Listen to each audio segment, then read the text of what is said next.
Okay, you guys, so I wanted to do a review finally for this foundation because you guys have been asking me like cray what my thoughts are on the Revlon ColorStay Whipped Foundation. It's amazing. I don't know what else to really say about it. I picked mine up at Walmart. I got it for, I think, like 10 something. Depending on where you get it, I heard that it can get up to like 15 bucks.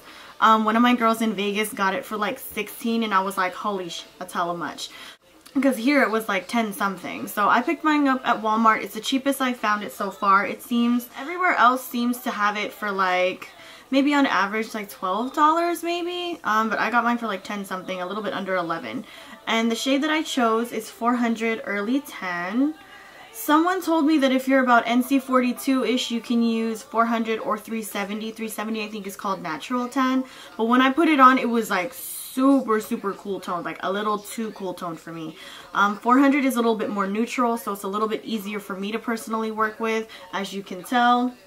I mean, it's neutral, but I was able to warm it up with my powder and everything, so to me it looks cool. In fact, as I wear it, as the day goes on, it just gets even better. So for me, 400 Early Tan is perfect if you're NC42, NC40, like NC40, NC42. If you're leaning towards like NC44, then I would try to look at Caramel. I saw Rich Ginger, which is in between Early Tan and Caramel, but it was like way too pink. Like it was almost red based on me and it was just not cute. So 400 Early Tan seems to be the best match for me.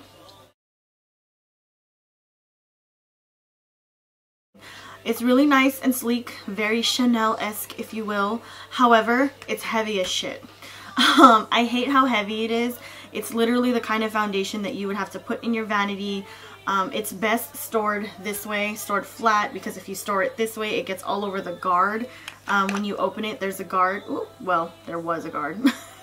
It gets stuck all the time, but it's best if you lay it flat because it ends up settling back down. It's just easier to work with that way, I find. I have accidentally stored it sideways and it was a hot mess when I opened it, and yeah.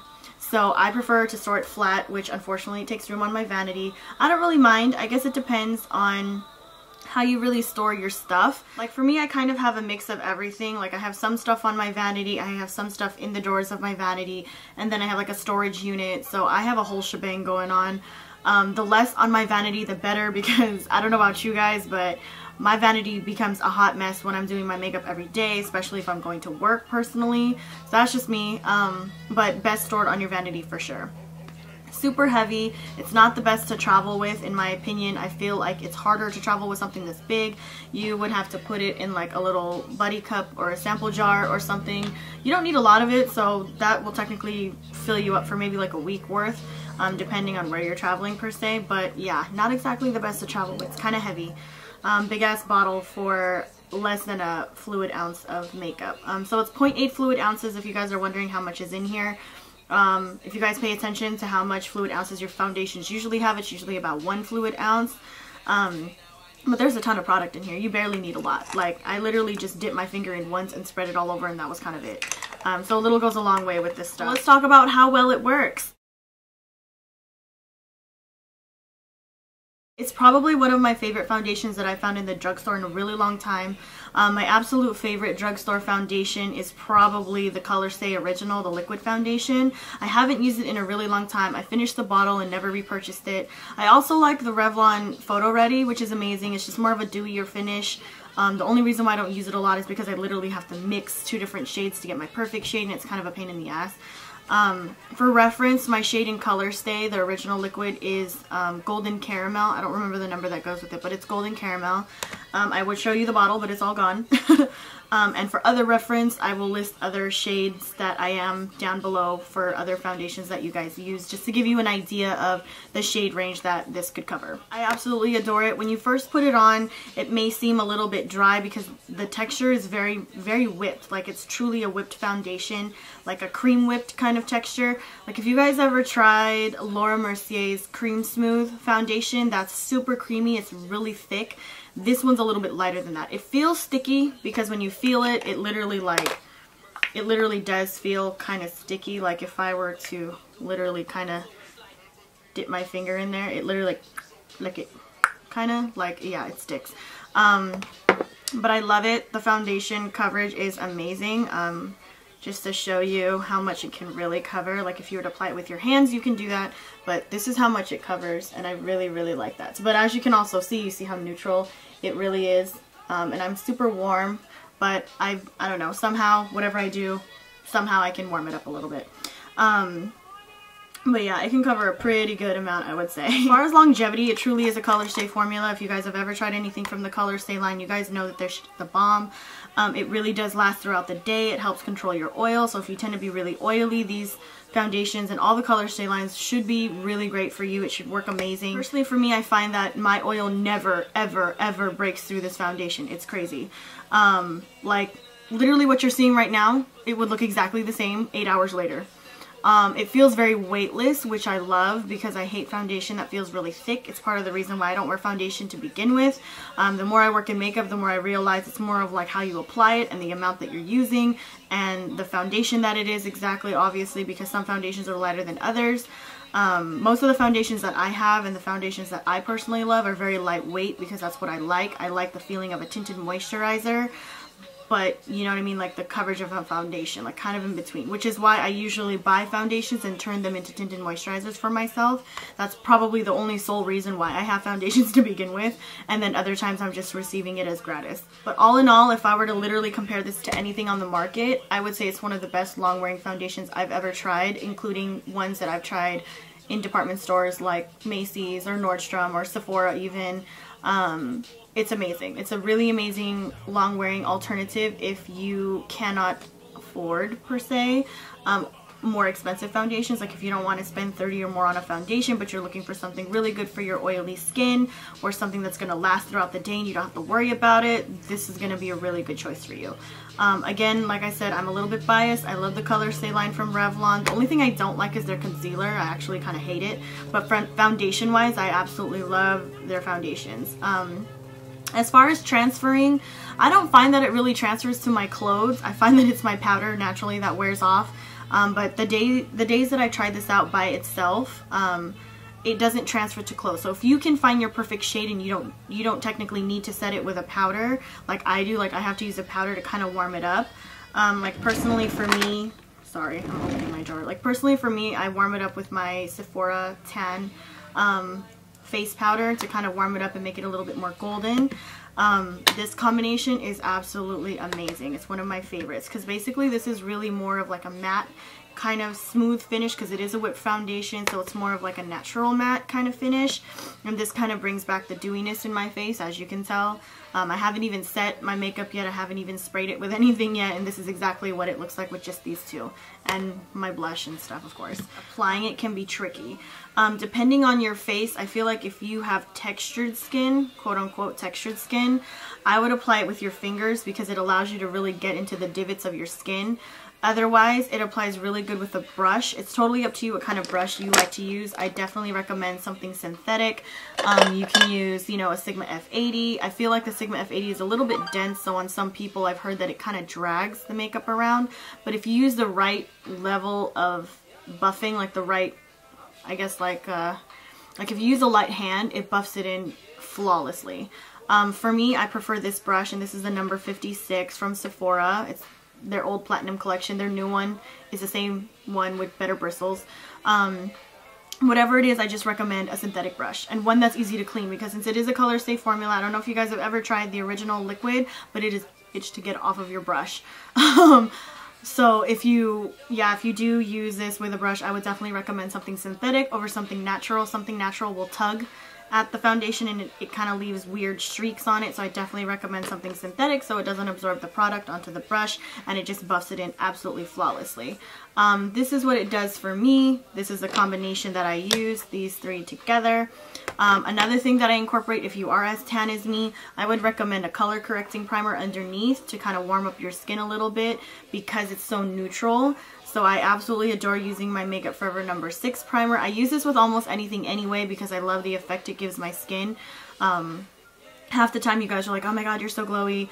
I don't really use too much to make myself glow besides bronzer and this. I do a little highlighting, like today I did a little highlighting just for the sake of my tutorial.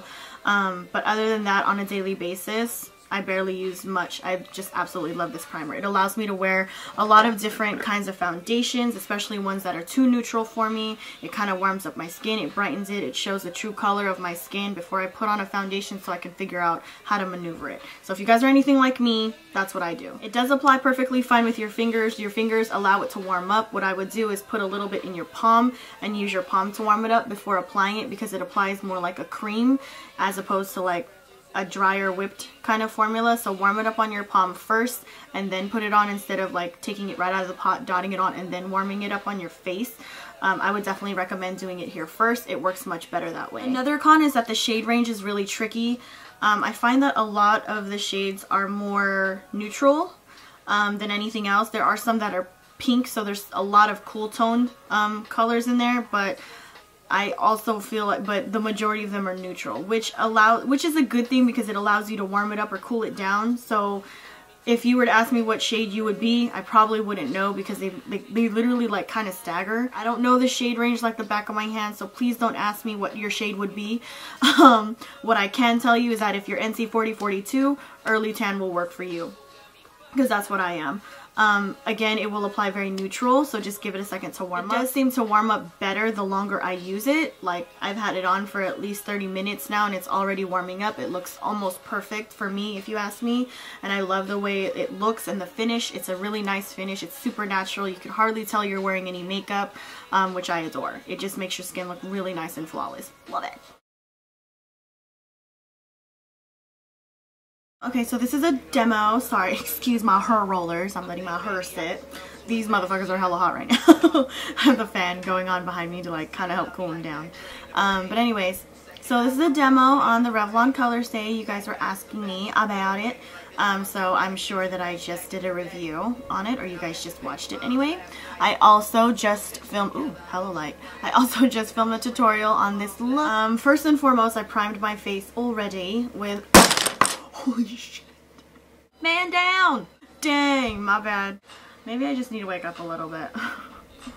So first and foremost, I prime my face with my Makeup Forever HD primer in number 6. I'm not going to show you the bottom because you can't see it. But I use the number 6 because it's yellow based and it kind of just warms up my skin tone. It brightens things up a little bit. It makes it easier to use this because it's super extremely neutral and it drives me insane. But it is what it is. I've tried it with a lot of different brushes, but I seem to like it the best with this one, and this is the number 56 Precision, oh, the number 56 Precision airbrush from Sephora. So it's mine, so I just dig my finger up in there, girl, and I just literally take it and just literally dot it. Boop, boop. A little bit extra there because I need to cover my freckles. The coverage is crazy, so I actually don't even put that much. Like, this is probably a lot. So I'm going to be wiping my brush throughout this because this is a little bit of a lot. So then I take this and I just buff it in, literally. Ah! You know, with the exception of not getting my hair up in there. And you guys can see how neutral it is. It even looks a little bit light for me, but I'll show you guys how I fix that. And to make it better, I don't know if you guys have ever gotten a chance to really try this foundation yet, but it just literally just kind of does its thing throughout the day. Like, it melts into your skin perfectly. You could be like one shade lighter in the foundation, like what I'm choosing, and it would still work for you. Like, it's not that bad at all. I mean, it's light, but it's not like stupid light. I kind of take it down a little bit. I love the coverage of this stuff. It ends up really nice and matte on the skin, so I just love how it feels. And I just kind of buff the excess around my nose, and then that's pretty much it. So I just go ahead and set it, and I like using my Sephora, Microsmooth foundation powder foundation, whatever you want to call it, and I use shade 35 Tan. I will list everything down below. I just use a big fluffy brush. This is an F30 from Sigma, and I just lightly buff it in. And this literally, because it's so yellow, it evens things out for me, and it kind of just fixes it. So that's what I do to even it out, and it makes it warm and perfect and golden, and I adore it. And honestly, this foundation, it just gets better. Like, the longer it wears on your face, it just gets better within the hour, the next hour, and it literally looks almost exactly the same, like, throughout the whole freaking day. Like, doesn't change. It's so nice. I actually really love it. It's been a while since I loved a drugstore foundation, I gotta tell you. And then I just move on with the rest of my face, so I'm gonna finish doing that. So all in all, this is really what I have to say about it. It lasts forever. It gets better the longer you wear it throughout the day. It literally will last for 24 hours. I have swam in this stuff in Vegas. I was sweating balls in hot ass weather and it didn't even streak. I swear to you, like my sweat didn't even break through. It didn't even, like, you couldn't even see it. Like, I felt like I was hot as hell and I looked like this. It was crazy. Like right now, I'm hot as hell and I'm pretty sure you don't even see like any sweat glistening off of me, but I feel like I'm sweating balls right about now. So anyway, I hope this review was helpful. If you guys have any other questions, just list them down below. If there's something I didn't mention that you guys are curious about, just let me know. I will be more than happy to answer your questions, obviously. But all in all, I love this mug. For $10, hell yeah. But anyway, I'll talk to you guys later and I hope you enjoyed the video. Bye!